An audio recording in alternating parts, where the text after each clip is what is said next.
إن الحمد لله والصلاة والسلام عليك يا رسول الله وعلى آله وصحبه وبارك وسلم.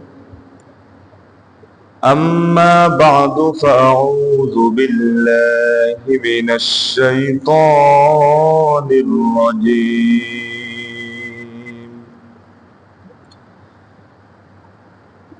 بسم الله الرحمن الرحيم.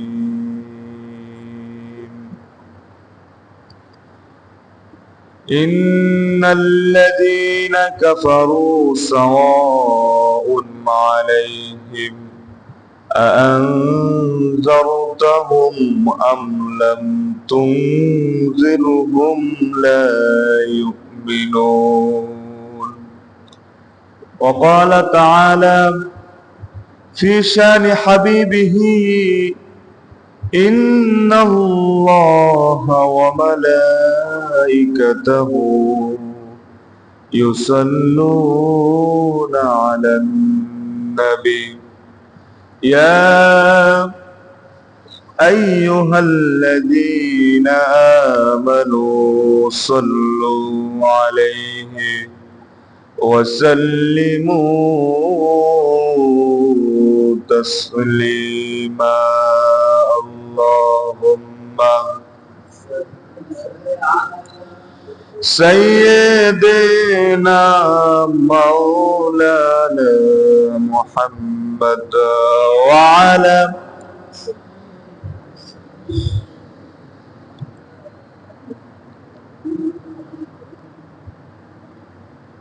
بلغ العلا بكماله كشف الدجى بجماله حسنت جميع خصاله صلوا عليه وآله.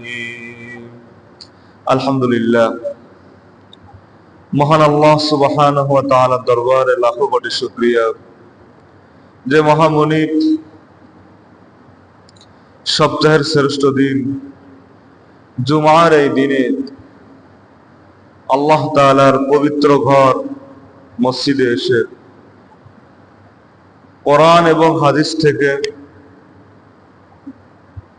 দিনে কিছু আলোচনা শোনার বলার তৌফিক দান করিয়াছেন। সেই মালিকের দরবারে আমরা সকলেই কালিমাতুশ শুকর আদায় করি, সকলেই বলি আলহামদুলিল্লাহ। দুরুদ ও সালাম সরওয়ারে কায়নাত দো জাহানের বাদশাহ ইমামুল মুরসালিন শফিউল মুজনাবিন রাহমাতাল লিল আলামিন জনাবে মুহাম্মদুর রাসূলুল্লাহ, সকলেই বলি সাল্লাল্লাহু আলাইহি ওয়াসাল্লামের উপর। সম্মানিত মুসল্লিবৃন্দ, আমরা গত জুমায় কোরআনুল কারীমের দ্বিতীয় নম্বর সূরা সূরাতুল বাকারা এর প্রথম থেকে 5টি আয়াত, এই 5টি আয়াতে আল্লাহ তাআলা আমাদেরকে কি বোঝাতে চেয়েছেন সেটা নিয়ে আমরা সংক্ষিপ্ত কিছু আলোচনা শুনেছিলাম। সূরাতুল বাকারা এর প্রথম 5টি আয়াতে আল্লাহ তাআলা মুত্তাকিনদের বৈশিষ্ট্য নিয়ে কিছু কথা আমাদেরকে দিয়েছেন। সেই মুত্তাকিনদের বৈশিষ্ট্য, মুত্তাকিন কারা, সে সম্পর্কে আমরা প্রথম 5টি আয়াতে সে বিষয়ে আলোচনা শুনেছিলাম। প্রিয় ভাই, কোরআনুল কারীম আপনি আমি পড়তে জানি, এর অর্থ জানি না, এর ভিতরে আল্লাহ তাআলা কি আমাদেরকে বোঝাতে চেয়েছেন এটাও জানি না। বিষয়টি এমন নয়।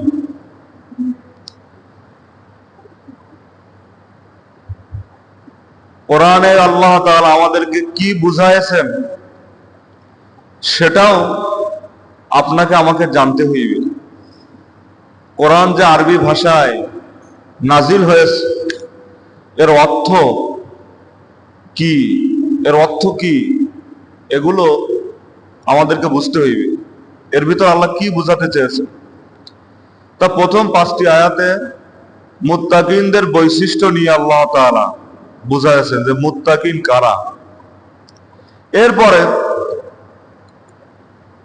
6 এবং 7 নম্বর আয়াতে আল্লাহ তাআলা সূরা বাকারার 6 এবং 7 নম্বর আয়াতে পাপের কারণে কাফেরদের অন্তরে মোহর পড়ে গিয়েছে সে সম্পর্কে 6 এবং 7 নম্বর আয়াতে আল্লাহ তাআলা সে বিষয় বুঝাইছেন যে পাপের কারণে কাফেরদের অন্তরে কি হয়েছে, মোহর পড়ে গিয়েছে। আর সেটা কি, সেটা আমি আপনাদেরকে বুঝাইতেছি ইনশাআল্লাহ। আল্লাহ তাআলা 6 নম্বর আয়াতে বলেন সূরা বাকারা, ইন্নাল্লাযীনা কাফারু সাওয়াউন আলাইহিম আআনজারতাহুম আম লাম তুনজিরহুম লা ইউমিনুন।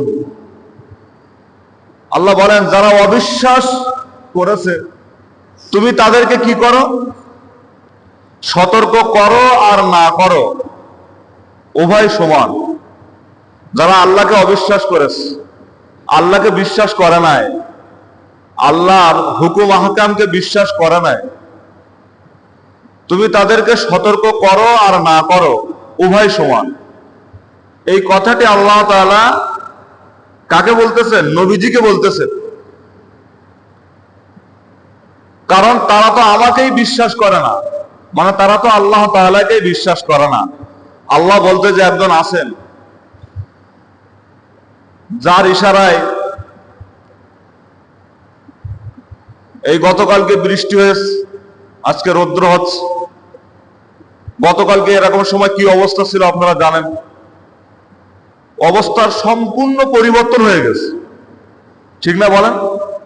এই গত প্রায় 4-5 দিন যাবত যে অবস্থা ছিল, হঠাৎ করে দেখেন অবস্থাটা পরিবর্তন করে দিয়েছে। এটা করেছেন কে বলেন তো? সবাই আল্লাহ বলেছেন, আল্লাহ করেছেন। এই যে আল্লাহ যে এগুলো করতে পারেন, এগুলো যারা বিশ্বাস করে না তাদেরকে তুমি কি করো, সতর্ক করো আর না করো, উভয় সমান। কারণ তারা আল্লাহকেই বিশ্বাস করে না। দেখেন, আমি এই আয়াতের ব্যাখ্যার দিকে আমি যাচ্ছি, আপনাদেরকে বোঝাচ্ছি যে এই সূরা বাকারার 6 নম্বর আয়াত আল্লাহ কি বলেছেন। এখান থেকে 2টি আয়াত কাফেরদের অবস্থা সম্পর্কে আল্লাহ তাআলা জানিয়েছেন। 6 এবং 7 নম্বর আয়াত, যাদের ভাগ্যে হেদায়েত নেই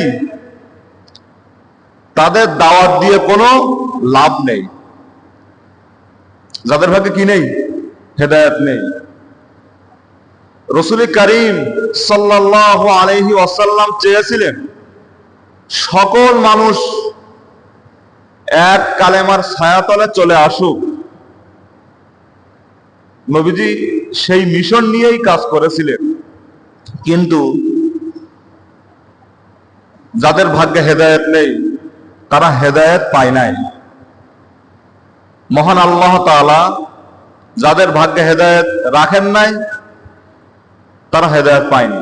এখন আল্লাহ তাআলা কাদের ভাগ্যে হেদায়েত রাখেন নাই এ বিষয়ে আমি আপনাদেরকে এর আগে কয়েকজন আগে বলছিলাম যে হেদায়েত কারা পায় না, হেদায়েত কারা পায় না।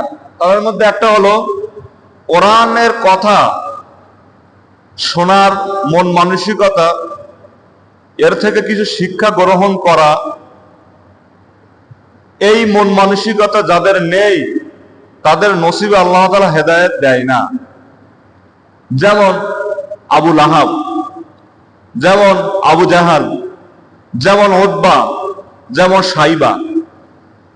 কথা বুঝে আসছে? এদেরকেও নবীজি দাওয়াত দিয়েছিলেন, কিন্তু এদের কপালে হেদায়েত নেই। সুতরাং হেদায়েত আল্লাহ তাআলা সকলের কপালে দেয় না।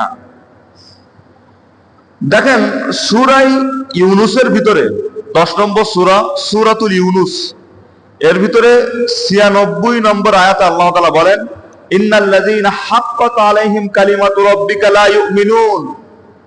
আল্লাহ বলেন, যাদের ব্যাপারে আমি আল্লাহ সিদ্ধান্ত নিয়েই নিয়েছি, আল্লাহ যাদের ব্যাপারে সিদ্ধান্ত নিয়েই নিয়েছে যে তাদেরকে আমি হেদায়েত দিব না, তারা কশিন কালো ঈমান আনবে না। সুতরাং হেদায়েত এটা আল্লাহ তাআলার পক্ষ থেকেই পাওয়া যায়। হেদায়েত পাওয়ার মন মানসিকতা আল্লাহর পক্ষ থেকে কি করা যায়? পাওয়া যায়। যদি সেই মন মানসিকতা কোরআন থেকে হাদিস থেকে আমরা কিছু নিতে পারি।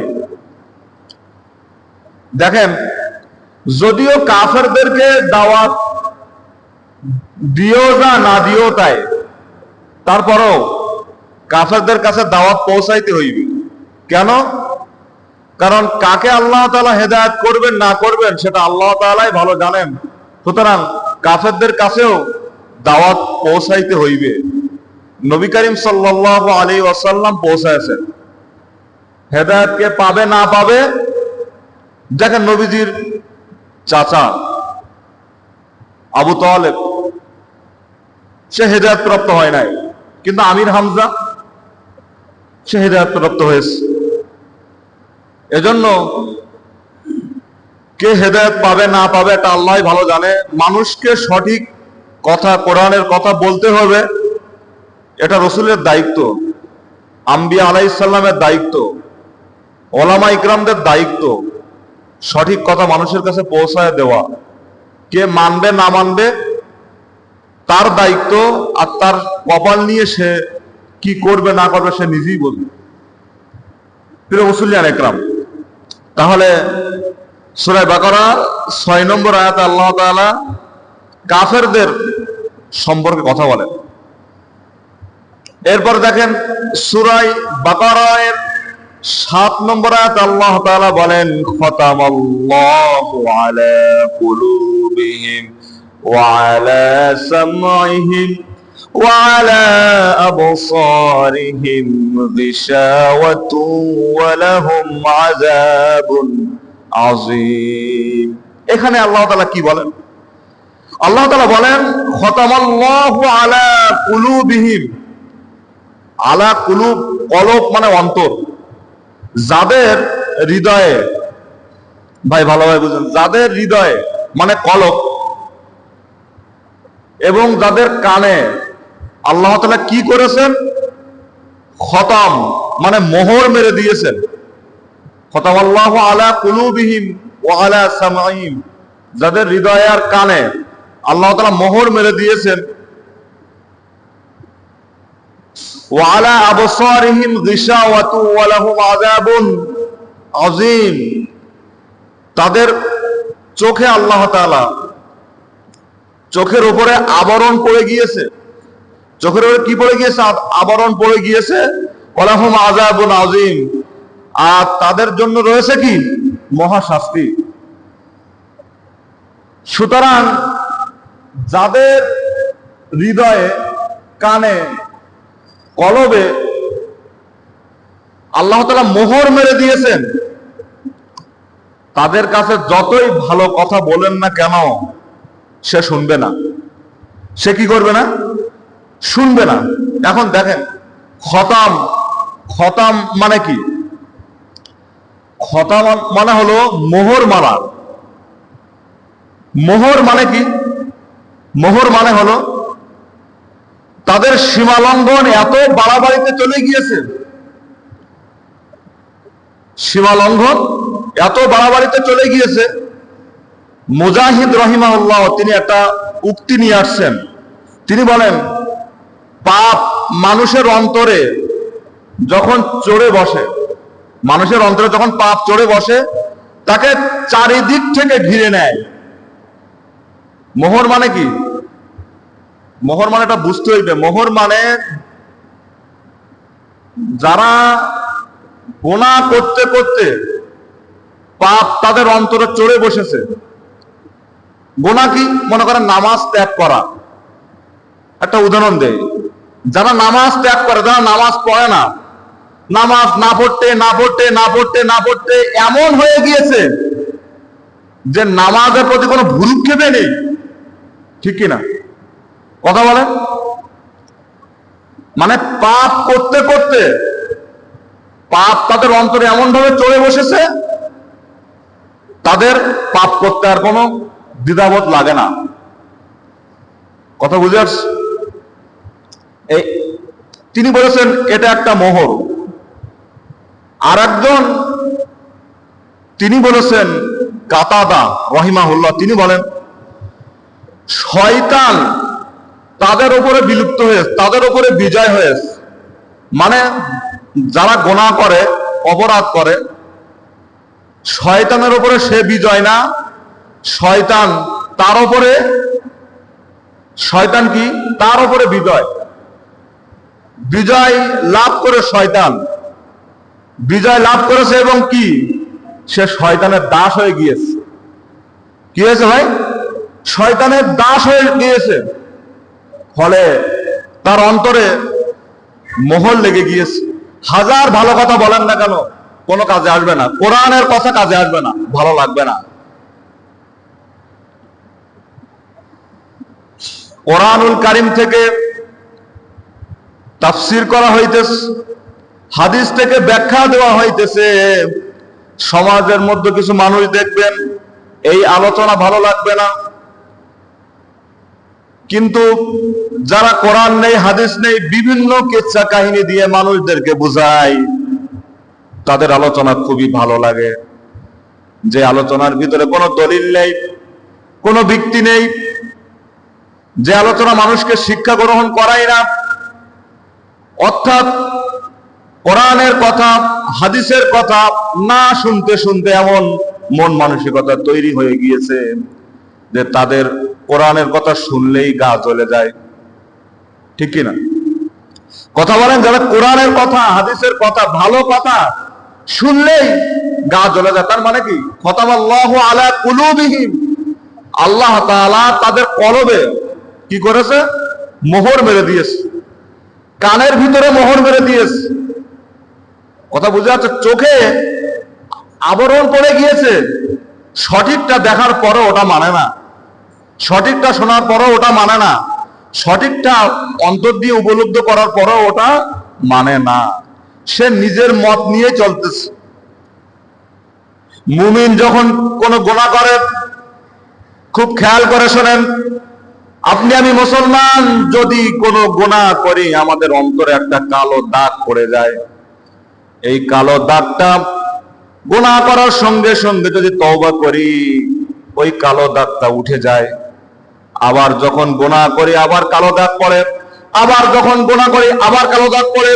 একটা একটা গুনার কারণে অন্তরে কালো দাগ পড়তে পড়তে অন্তরটা মরিচা লেগে যায়। কোন লোহার গ্রিলে যদি আপনি সিরিজ কাগজ দিয়ে না ঘষেন, তাহলে কি হয়? মরিচা পড়তে পড়তে পড়তে পড়তে ক্ষয়ে যায়। সর্বশেষ একদিন দেখা যায় ওই লোহার গ্রিল, কয়েল যেটা বলেন, সেটা নষ্ট হয়ে যায়, ভেঙে যায়। ঠিক তদ্রূপ ভাবে মুমিনের অন্তরে গুনাহ করার কারণে কালো দাগ পড়ে যায়।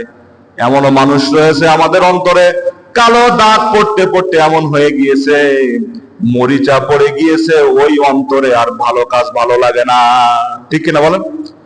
কথা বলেন, কথা বলেন না কেন? বুঝিনি, একটু কথা বলেন। এটা হাদিসের কথা যে কি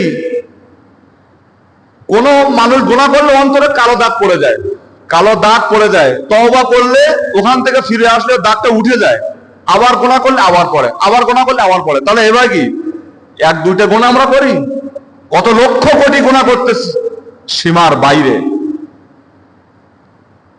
কোরআনুল কারীম আল্লাহ তাআলা সূরাতুল মুতাফফিফিনে বলেন, কাল্লা বাল রানা আলা কুলুবিহিম মা কানু ইয়াকসিবুন।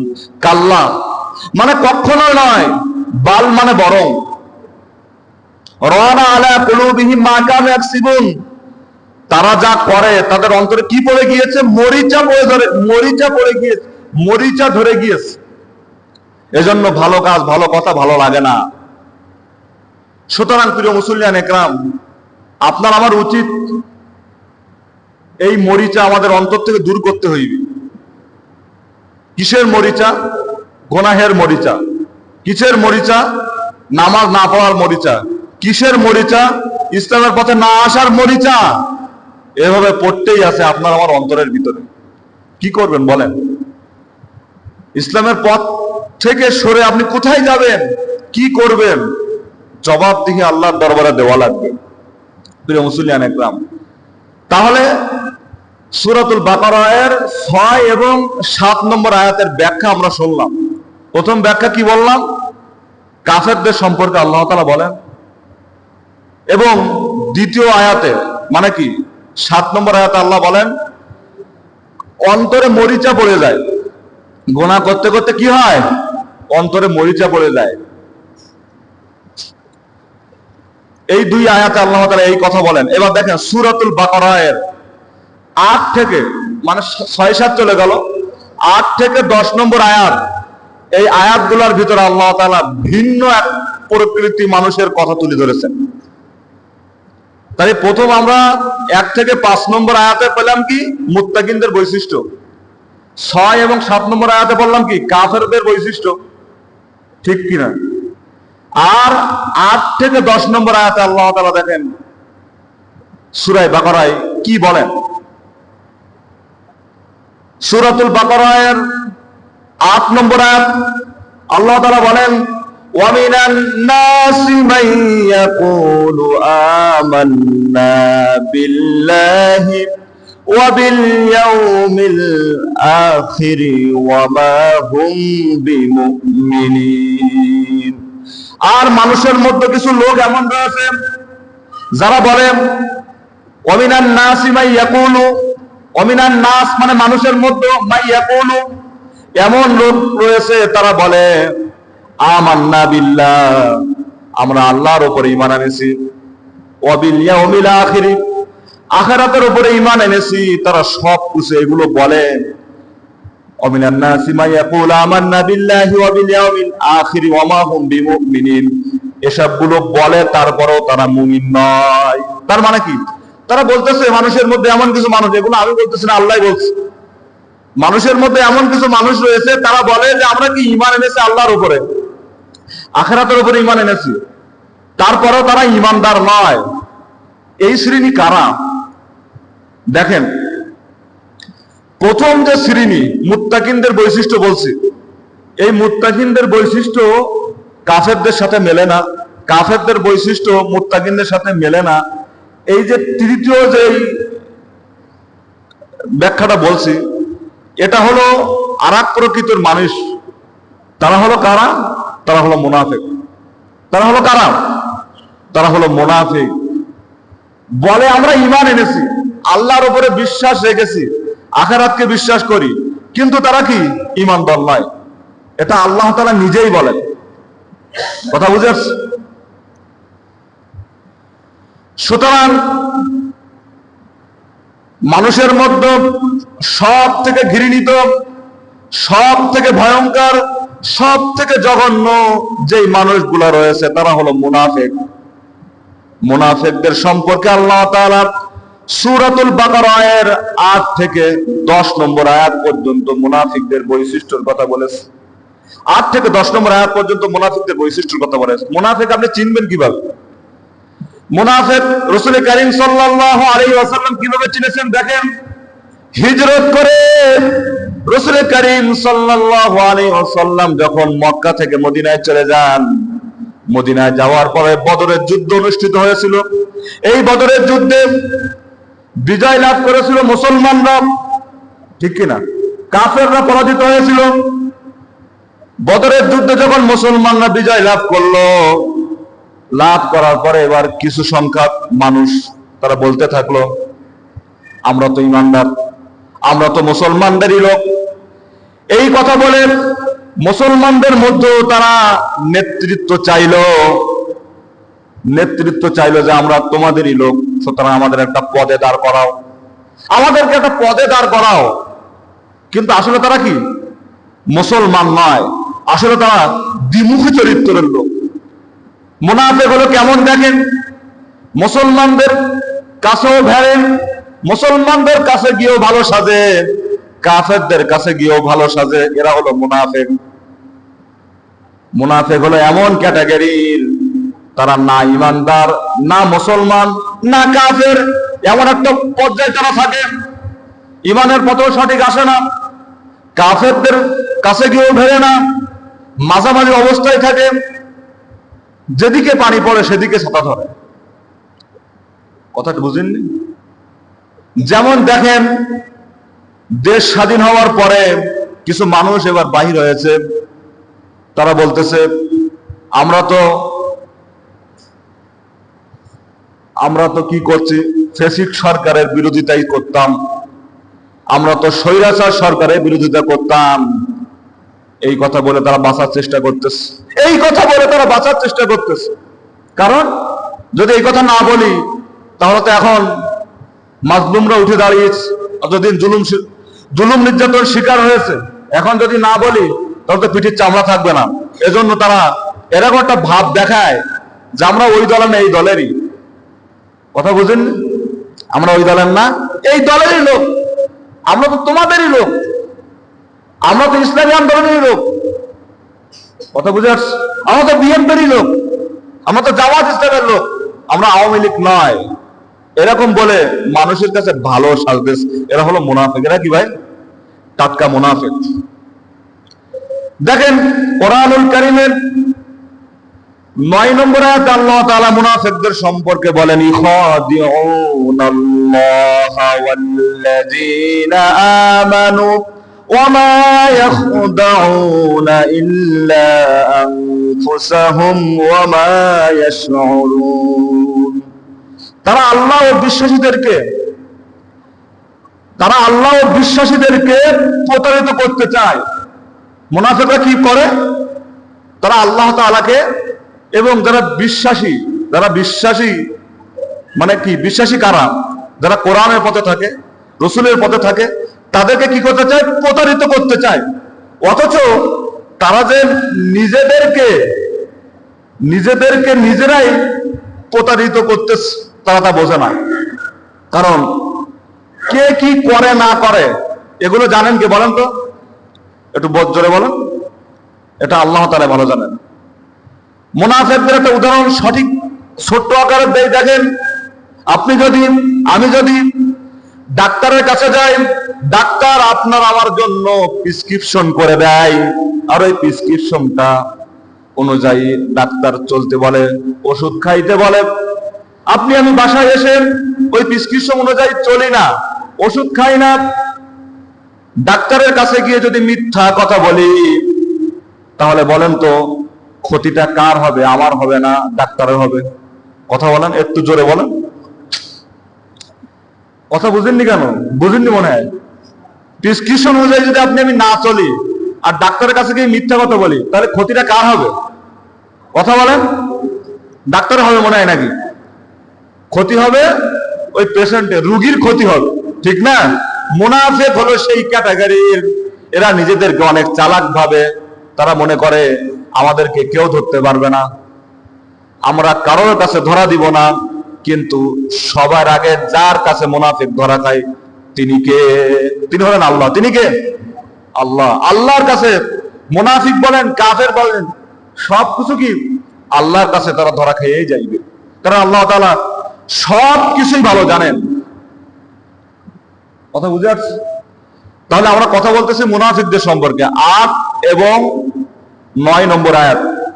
প্রিয় মুসলিয়ান ইকরাম, দেখেন সূরা বাকারায় 9 নম্বর আয়াতে কয়েকটি শিক্ষার কথা এখানে তুলে ধরা হয়েছে।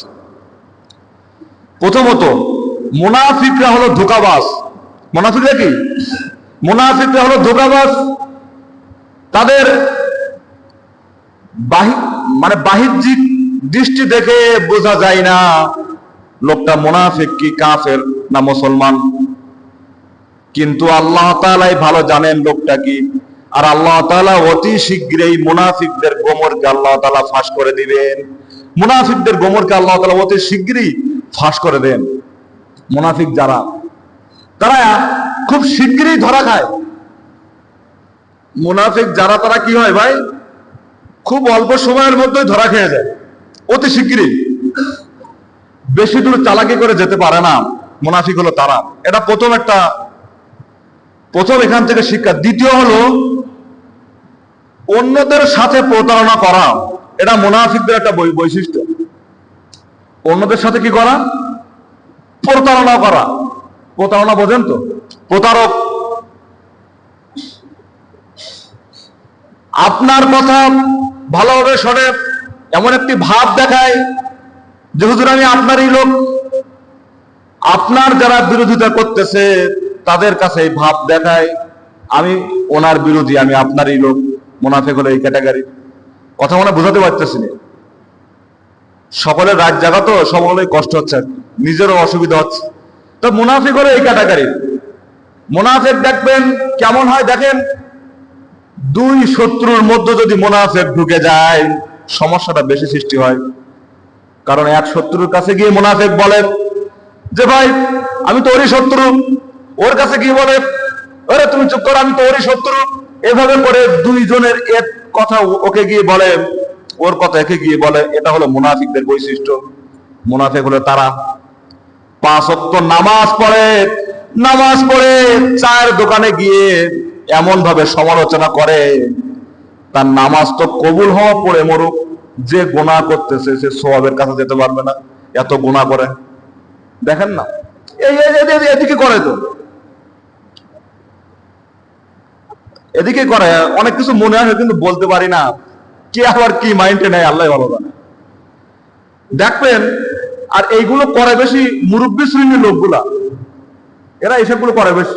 যাদের খেয়ে বসে কাজ নেই, বাবাকে ছেলে চাকরি করে টাকা পাঠায়, এর তো খেয়ে কাজ নেই, মসজিদে যায় আল্লাহর ইবাদত করতে, বাহির হয়ে এর সমালোচনা, এর নামে এসবগুলো বলে।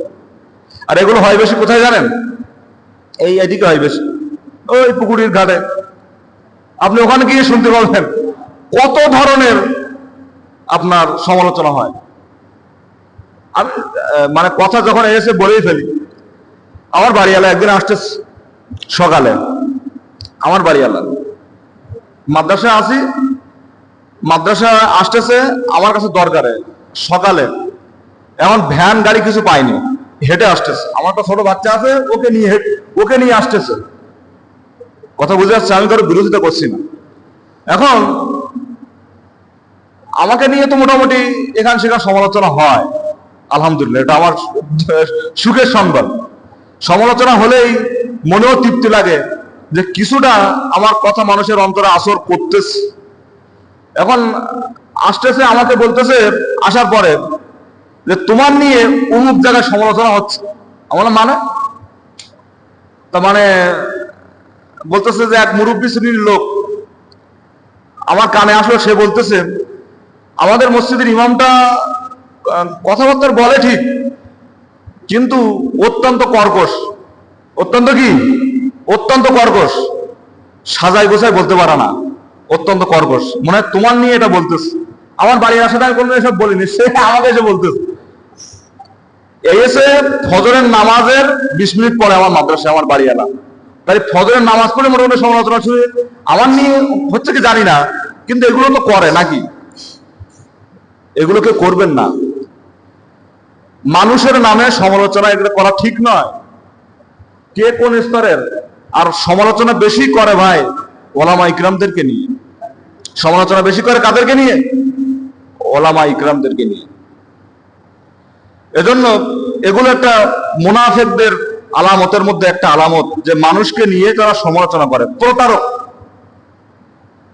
3 নম্বরে মুনাফিকদের একটা বৈশিষ্ট্য দেখেন, তারা খুব নিজেদেরকে চালাক ভাবে, যে এমন ভাবে সমাজে চলবো কেউ যেন বুঝতে না পারে আমি মুনাফিক। মুনাফিক তো নিজে স্বীকার করে না, কিন্তু মুনাফিকদের বৈশিষ্ট্যগুলো পড়ে দেখবেন, সেই বৈশিষ্ট্যের মধ্যে যদি আপনার নাম আমার নামটা চলে আসে, ওই মুনাফিকদের থেকে আপনি বাহির হয়ে আসবো। মুনাফিকদের বৈশিষ্ট্য, মুনাফিকদের চরিত্রের মধ্যে যদি আমার নামটাও চলে আসে, ওদের খাসলাত যদি আমারও ভিতরে থাকে, এটা আমাকে পরিবর্তন হতে হবে। কথা বুঝে আসছে? এজন্য মুনাফিক, ইন্নাল মুনাফিকিনা ফি দারকিল আসফালি মিনান নার, ইন্না মানে নিশ্চয়, মুনাফিকরা জাহান্নামের সর্বনিম্ন স্তরে থাকবে। মুনাফিক এত জঘন্য, এত খারাপ।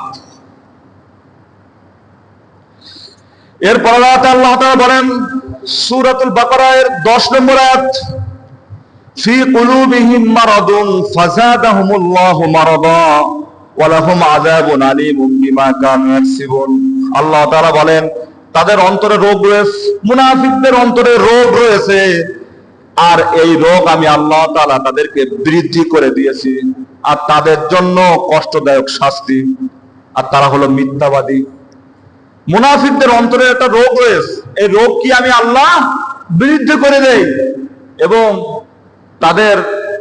তাদের কি, তাদের কষ্টদায়ক শাস্তি হবে, এবং তারা মিথ্যা কথা বলে।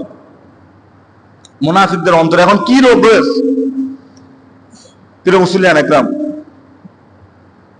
অন্তরে যদি অসুস্থতা বিরাজ করে, আপনি যদি অসুস্থতা হন, আপনার অন্তর যদি অসুস্থতা হয়, মুখ দিয়ে কথাবার্তার দ্বারাই বোঝা যায় যে আপনি অসুস্থ, কিন্তু আপনি অসুস্থ না, অসুস্থতার ভান করতেছেন, এটা কিন্তু চেহারার ভিতরে বোঝা যায় আপনি অসুস্থতার ভান করতেছেন।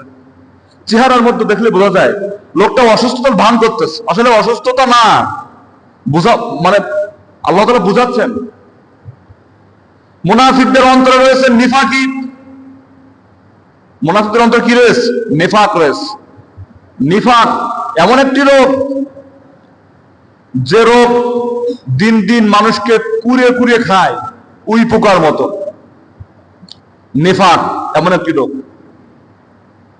মানুষের নামে বদনাম করা এই একটা রোগ, মানুষের নামে সমালোচনা করা এই একটা রোগ, মানুষের ভালো কাজ সহ্য করতে না পারা এই একটা রোগ। এগুলো সব মুনাফিকদের চরিত্র। এগুলো সব কিসের চরিত্র ভাই? মুনাফিকদের চরিত্র। এজন্য আপনারা যারা নেট এই যে টাচ ফোন চালান, আপনারা গুগলে গিয়ে সার্চ দিবেন মুনাফিকদের বৈশিষ্ট্য সম্পর্কে, তাহলে আপনারা নিজেরা দেখতে পাবেন যে মুনাফিকদের বৈশিষ্ট্য কোরআন হাদিসের আলোকে দিয়ে সার্চ দিবেন, সব চলে আসবে একের পর এক। প্রিয় মুসলিয়ান একরাম, আলোচনা শেষ পর্যায়ে মুনাফিকদের ব্যাপারে আল্লাহ তাআলা কঠোরভাবে হুঁশিয়ার করেছেন, আর মুনাফিকরাই রাসূল কারীম সাল্লাল্লাহু আলাইহি ওয়াসাল্লামকে সব থেকে বেশি ক্ষতি করেছে। যুদ্ধের ময়দানে নবীজি যাচ্ছেন, আব্দুল্লাহ বিন উবাই বিন সুলুল টাটকা মুনাফিকদের সর্দার, সে কি করেছে? যুদ্ধের ময়দান থেকে হাত দূর গিয়ে মানুষদেরকে ফিরায়ে তারা অন্যদিকে নিয়ে গেছে। একেডা মুনাফিকদের সর্দার আব্দুল্লাহ বিন উবাই, নবীজির পিছনেই নামাজ পড়তেন। কথা বুঝেননি? এজন্য মুনাফিক তারা অত্যন্ত জঘন্য এবং অত্যন্ত খারাপ। মুনাফিক অন্তর কুড়ে কুড়ে খায়, তার মানে হলো ইসলামকে ধ্বংস করে মুনাফিকরাই বেশি, আর মুনাফিকরা হলো কাপুরুষ। কাফেররা মুসলমানদের সামনাসামনি যুদ্ধ করে, ঠিক না? মুসলমান কাফেরদের সামনাসামনি যুদ্ধ করে, আর মুনাফিক কি করে? কাফেরদের মতো না, মুসলমানদের মতো না, মানে ভিতরে ভিতরে কাজ করে। এগুলো হলো মুনাফিক, মানে পরিপূর্ণভাবে সুস্থও না, আবার মৃতও না, এরা হলো মুনাফিক। প্রিয় মুসলিয়ান একরাম, এই হলো 8 থেকে 10 নম্বর আয়াতে আল্লাহ তাআলা মুনাফিকদের সম্পর্কে সূরাতুল বাকারায় বলেন। আমি আবারও বলি, সূরা বাকারায়ের 1 থেকে 5 নম্বর আয়াতে আল্লাহ তাআলা মুত্তাকিনদের বৈশিষ্ট্যের কথা বলেন। 6 এবং 7 নম্বর আয়াতে কাফেরদের বৈশিষ্ট্যের কথা বলেন। 8 এবং 10 নম্বর আয়াতে, 8, 9, 10 এই 3 নম্বর আয়াতে মুনাফিকদের সম্পর্কে আল্লাহ তাআলা বলেন। আমরা ইনশাআল্লাহ ধারাবাহিকভাবে এভাবে কথা বলে যাব ইনশাআল্লাহ কোরআন থেকে। প্রিয় মুসলিয়ান একরাম, গতকালকে আমাদের মাহফিল হয়ে গিয়েছে, আপনারা সকলেই জানেন। মাহফিলে যারা এখনো কিছু টাকা লিখাইছিলেন, কম হোক বেশি হোক সেগুলো পৌঁছায় দিবেন ইনশাআল্লাহ। যেগুলো আপনারা লিখে আছেন, মাহফিল তো হয়ে গিয়েছে, বৃষ্টির কারণে অনেকে দিতে পারেন নাই, সেগুলো দিয়ে দিলে আমাদের দেখা যাচ্ছে আলোচক যারা আসছিল তাদেরকে বিদায় করা হয়েছে, কিন্তু এখনো পর্যন্ত অনেক কাজ বিদায় দেওয়া হয় নাই। যেমন মনে করেন মাইক সেট যারা নিয়ে আসছিল তাদেরকে এখনো টাকা দেওয়া হয়নি, বাউচি খরচ দেওয়া হয়নি। এরপরে গোষ্ঠর দোকানে সেখানে বাকি রয়েছে, এভাবে অনেক জায়গায় বাকি রয়েছে। সকলেই ঘুমান্ত, কণ্ঠ ভেঙে গিয়েছে। এজন্য যাদের নাম লেখানো আছে দিয়ে দেবেন ইনশাআল্লাহ। এগুলো সব হিসাব আগামী জুমায় আপনাদেরকে দেওয়া হবে ইনশাআল্লাহ। এবং আপনারা সকলে যারা নাম লেখা আছেন টাকাগুলো দিয়ে দিবেন ভাই, টাকাগুলো দিয়ে দিবেন ইনশাআল্লাহ। কত টাকা বাকি আসে আগামীকালকে মাহফিল শেষ হয়েছে তো ভাই, এখনো পর্যন্ত ওইভাবে হিসাব করা হয়নি। তা মানে 3 ভাগের 2.5 ভাগ হয়তো টাকা উঠেছে, এখনো সব বাকি ভাই, এখনো সব বাকি। 3 ভাগের 2.5 ভাগ গতকালকে মাহফিল শেষ হয়েছে, আমরা যারা এখানে ছিলাম আমাদের ঘুমাতে 2-3টা বেজে গেছে। এখন এই অবস্থায় সকালেও কেটা হিসেব করবে, কেটা কি করবে, এটা এখন এ করা হয় নাই। যাদের নাম লেখা আছে সকলে স্মরণ আছে ইনশাআল্লাহ, আছে কিনা? যারা নাম লিখেছেন সকলে স্মরণ আছে, এজন্য আপনারা দিয়ে যাবেন ইনশাআল্লাহ। প্রিয় মুসলিয়ান একরাম, আর একটা বিষয় হলো প্রত্যেক জুমায় আলোচনা যে দেরি হয়, এটা আপনারা জানেন কেন দেরি হয়। দেখেন আমি যখন এখানে আসি তখন 1টা বাজতে আর 5 মিনিট বাকি আছে, তখন 5 জন মুসল্লিও নেই। তাহলে 5 জন মুসল্লির সামনে আমি কি কথা বলবো বলেন? সেজন্য আলোচনা দেরি হবেই। আপনারা দেরি করে আসলে আমার দেরি হবে, আপনারা তাড়াতাড়ি আসলে আমার তাড়াতাড়ি হবে ইনশাআল্লাহ। আর যদি বলেন যে না, লোক আসুক না আসুক আপনি এভাবে চালাই দেন, তাহলে দেখেন আপনার মন মানসিকতা কি বলে, এটাকেও বলবেন ইনশাআল্লাহ। আগে ভাগে আসার চেষ্টা করবো আমরা। আল্লাহ তাআলা আমাদের সকলকে, আমরা যে আলোচনা গতকালকে শুনছি বা আমি ক্ষুদ্র জ্ঞানে যেগুলো বলি, এগুলো আমরা বাসায় গিয়ে একটু মিলায়া দেখবো ইনশাআল্লাহ। আল্লাহ তাআলা আমাদের সকলকে কোরআনের এই আলোচনা, কোরআনের আঞ্জাম যারা দিয়েছেন, যারা বাইরে থেকে সহযোগিতা করেছেন, করবেন, সকলের দানগুলা কবুল করে নাও। যারা পরিশ্রম করেছেন, বিভিন্ন সহযোগিতা করেছেন, সকলকে আল্লাহ তাআলা এর জাযা খায়ের দান করুক। ওয়া আখিরু দাওয়ানা আলহামদুলিল্লাহি রাব্বিল আলামিন। আসসালামু আলাইকুম ওয়া রাহমাতুল্লাহ। সকলেই সুন্নাত পড়ি। রিপন ভাইয়ের